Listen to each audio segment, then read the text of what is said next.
Hilangnya akses internet di Betong Ate, Nagan Raya menjadi salah satu fokus PJ Bupati Nagan Raya dalam program pembangunan.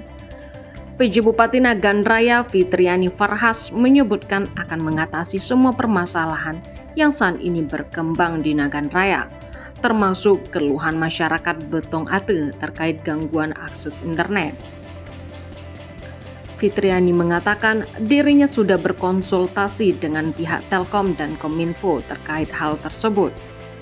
Selain itu, ia juga akan mempelajari banyaknya masalah ASN yang dimutasi dan terkesan amburadul.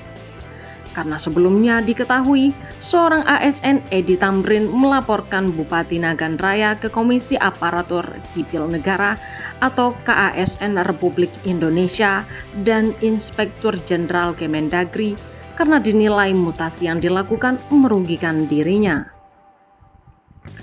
Di samping itu, mantan Direktur Rendal Deputi Pengamanan Aparatur dan Non-Aparatur Negara dari Badan Intelijen Negara atau BIN juga menyinggung soal banyaknya mafia tanah di Nagan Raya.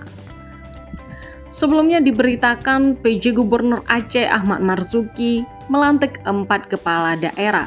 Satu di antaranya perempuan, yaitu PJ Bupati Nagan Raya Fitriani Farhas di Anjong Monmata, Selasa 11 Oktober 2022 sekira pukul 10.35 waktu Indonesia bagian Barat.